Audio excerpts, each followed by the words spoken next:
They don't know what their future is going to be, how long they're going to be here for, and when their country is going to become good for them to return back again.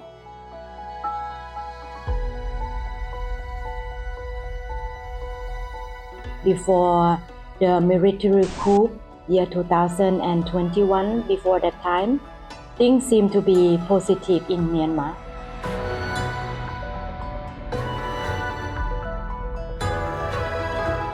But once it's happened with the conflicts, with the coup happened, people have started to flee from their country because there's nothing over there. There's no hope, there's no future. These children, they cannot go to Thai public school because maybe they come late, they have no documentation, they not speak Thai. Migrant Learning Center is only safe space for them that they can access to education.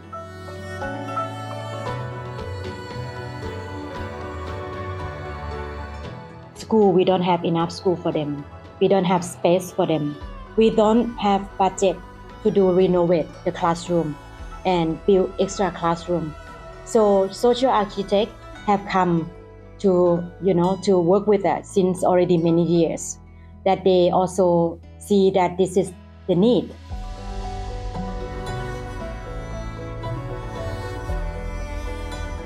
We need simple structures for people that settle, that come in across borders, and they're not meaning to go back in the near future. So there need to be schools, informal learning centers like these.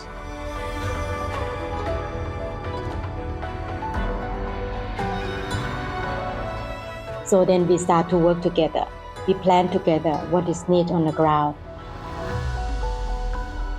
We are doing the design in very close collaboration with the school communities, work at the schools, with the schools and local workers to provide maybe new learning spaces, improve their, the learning environment for these kids.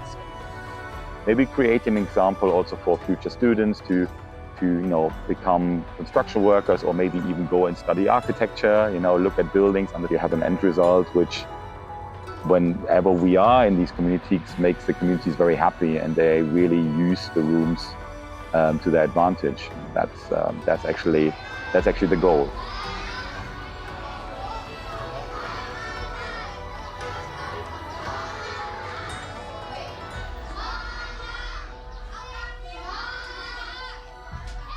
Even though they are safe in the school environment, sometimes deep inside what you cannot see, you're not ill from physical, but you have mental ill inside. This is also will disturb their imagination, their future, their inspiration.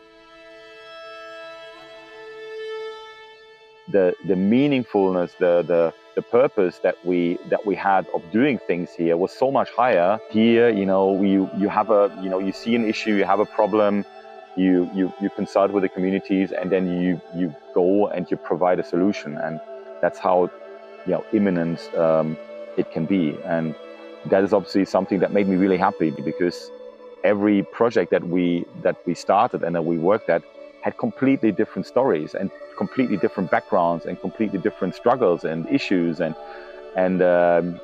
we never built the same thing twice.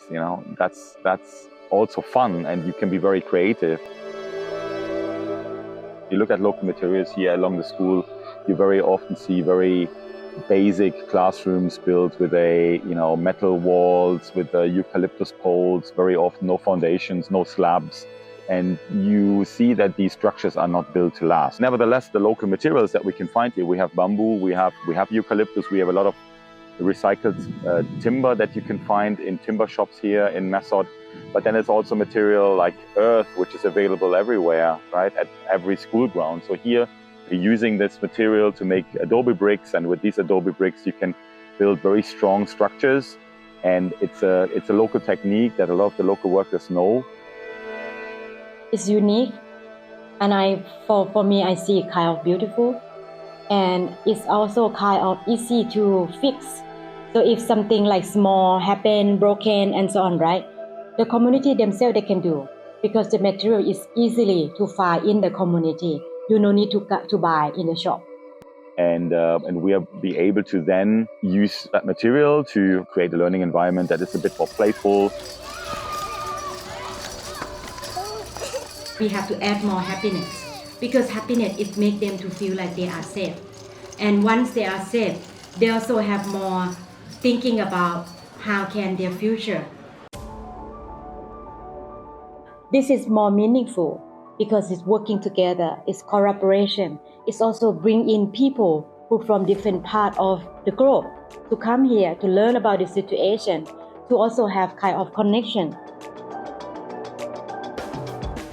This is my third time now in Mesod and being part of this kind of a project. Every single time it's such an amazing experience being with people, creating, having this exchange, not only cultural, on a personal level. Yeah, just being in a community and building together.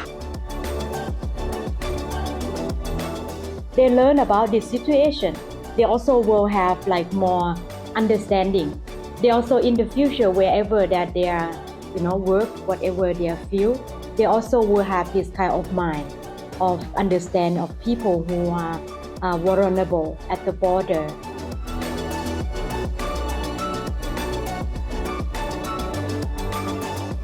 And without speaking the same language, also with the local workers here, just learning from each other. They have so much technical knowledge, and sometimes you don't need high-tech things to build super nice buildings. Sometimes it just comes down to the basics.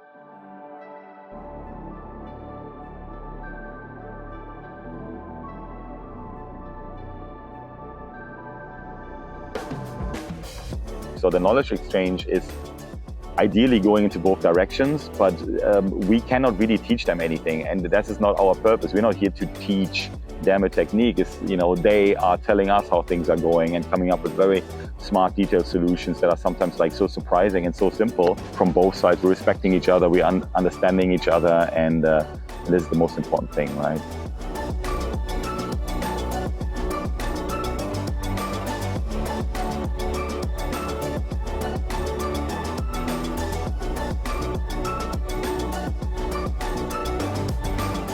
Community, it doesn't mean that we have to stay together and be together.